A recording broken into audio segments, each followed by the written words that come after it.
Silver didn't rise, it was rammed. Again, you're staring at a $77 print like it's a celebration. It's not. It's a distress flare. Because in a normal market, price moves on buyers and sellers. In this market, price moves on permission. This is the channel where we map the battlefield without repeating the press release. Uncomfortable truth. The price you see isn't the price they pay. It's the price they allow you to see. It's the number that keeps the crowd calm. While the real trade happens behind the curtain, that's not price discovery. That's price discipline. And here's how they do it. Not with one lever. With a whole weapons rack. Paper supply floods. Spoof walls appear. Liquidity vanishes on command. Margin gets yanked. Rules get updated. Delivery gets managed. Headlines get deployed. And retail gets blamed. They call it volatility. I call it artillery. Because silver isn't just a metal. It's a signal. It's used everywhere. Electronics. Solar. Medical. Defense. The modern world runs on conductivity. Silver is the oxygen line. So when silver breaks a level like $77, the real story isn't the number. The story is who's forced to respond. And who's starting to panic buy because paper promises are getting heavy. For nearly half a century, this operation worked. 1,970 seconds into 1,980. Then the lesson. They watched what happened when concentrated demand meets limited supply. And they swore it wouldn't happen again on their terms. So they built a maze. They pushed trading into futures. They expanded unallocated claims. They normalized cash settlement. They turned physical metal into a bookkeeping entry. They made silver a paper battlefield. And they convinced the public that the paper price is the price. That's the con. And it ran for decades because most people never asked one question. Can everyone who holds a claim take delivery? Now, in 2026, something is changing. Not the narratives. Those always recycle. What's changing is the stress on the plumbing. The system is showing strain, and strain shows up first in silver. A few years ago, silver was a sleepy market. Now it moves like a war asset. A few years ago, dips got bought. Now dips get hunted by desks that can't afford to be wrong. Years ago, the crowd chased memes. Now industrial buyers chase molecules. Years ago, $30 felt high. Now the market treats $70 like a staging area. And reportedly, 2025 wasn't a normal year. It was a record year. Silver didn't perform. It outflanked. That matters because big trend moves don't happen in a vacuum. They happen when structural pressure meets policy theater. They happen when the dam holds. Until it doesn't. Look at the tape action around the highs. Spikes, smashes, rebounds. That's not random.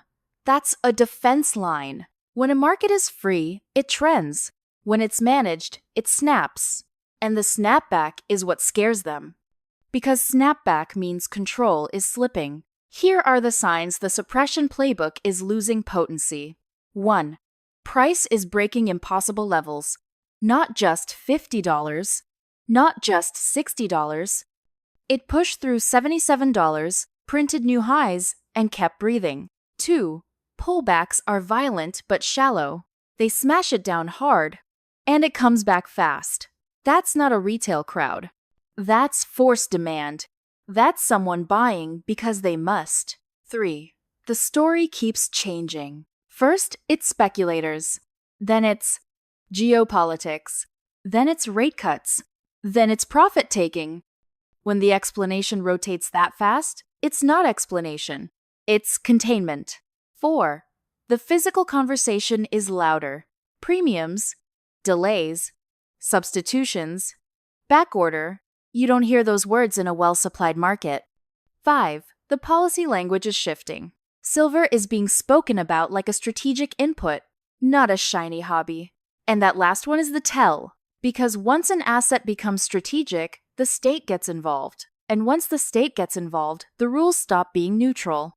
Now let me show you the mechanism. The part most people never see. The part the headlines will never explain. there are two silver markets.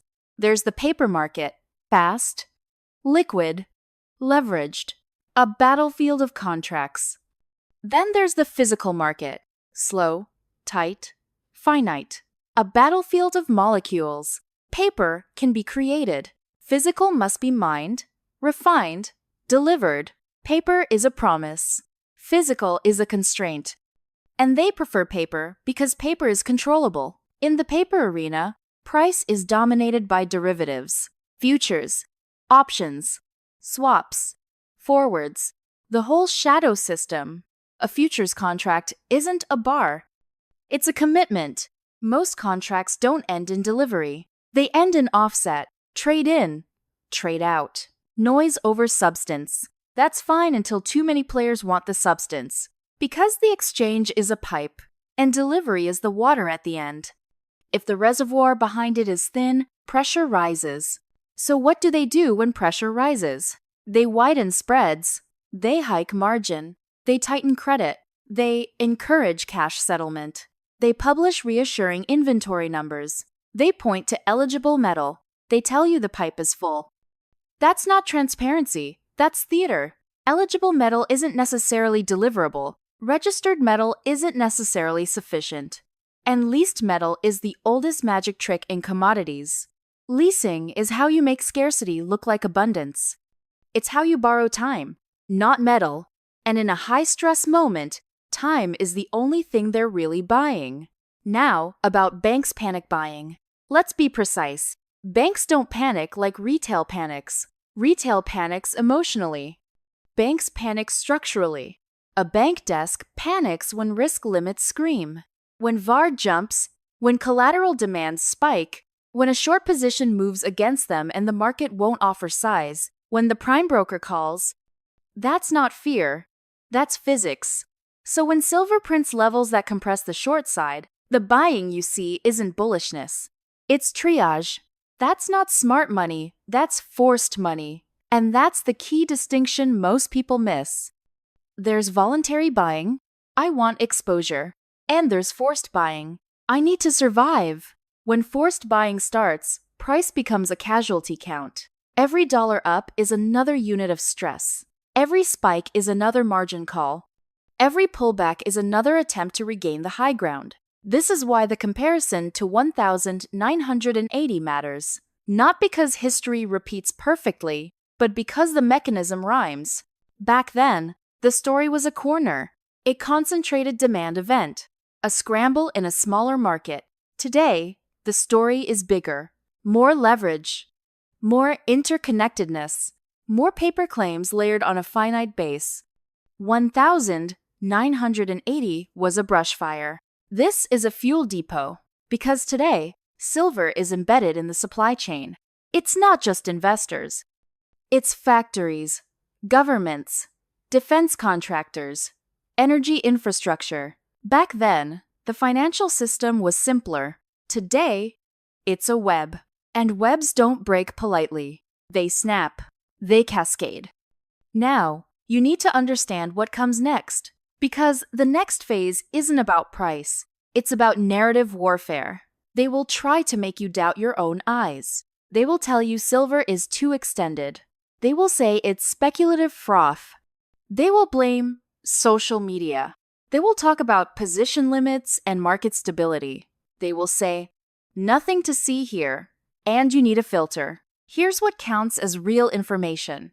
Not vibes, not pundits. Watch primary sources, exchange notices, clearing margin updates, delivery data, ETF prospectus language changes, refiner lead times, mint backorder notices, importer, exporter numbers, official benchmark pricing methodologies. Because the moment the narrative turns, the information environment becomes contaminated. That's the inoculation. If you hear it's just retail, ask, who is on the other side?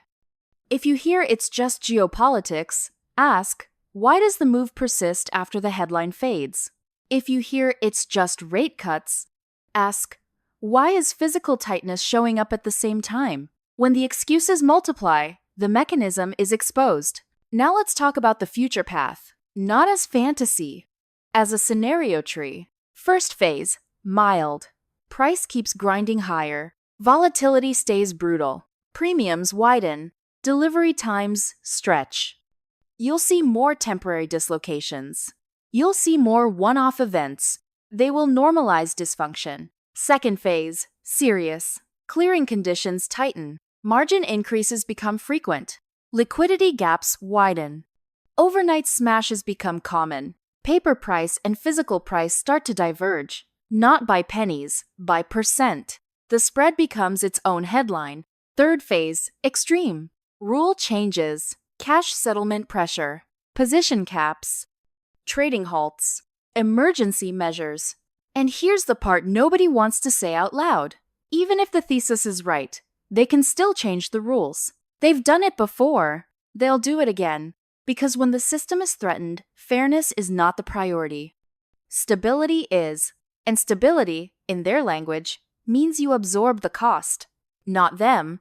So what do? We don't pretend we control macro. We don't cosplay as heroes. We prepare like adults. Here are the actions that match the reality of this battlefield. 1.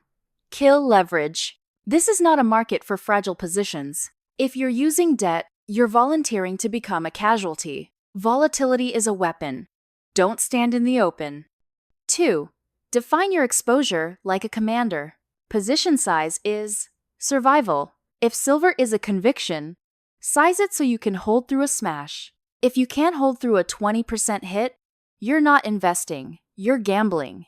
3. Separate trading silver from owning silver. It's work-proof action. Trading is tactical. Owning is strategic. If your goal is strategic, consider instruments that reduce counterparty risk. Physical, allocated storage, or structures where claims are clearer while recognizing storage, premiums, liquidity, and fraud risks are real. 4. Diversify your war chest. Cash is optionality. Other real assets are redundancy. If the window is closing, you want multiple exits, not one tunnel. And yes, risk matters. Physical has spreads and storage risk. Paper has counterparty and rule change risk. Miners have operational and political risk. There is no perfect vehicle, only trade-offs. But doing nothing is also a position. And in a regime shift, nothing becomes a tax. That's loss aversion. And it's real. Because the cost of being early is discomfort. The cost of being late is permanent. Now, the identity test. Are you here to chase candles? Or, to secure asymmetric truth, are you here to be entertained by volatility? Or, to recognize a system under stress and act accordingly? Because the crowd will always choose comfort. They'll choose the official story. They'll choose the easy explanation. We don't. We track the signal through the noise. We watch the plumbing, not the pundits. We follow forced flows, not viral clips. And here's the suspense they don't want you to sit with. If $77 was possible, what was impossible about $50? If silver can print new highs while they smash it daily, what does that say about who's really in control? And if the physical market is tightening while the paper market keeps offering endless supply, how long can that contradiction survive? If you want this mapped in real time, subscribe now. Join the people who track the truth, not the theater. Because the market isn't moving. The market is confessing.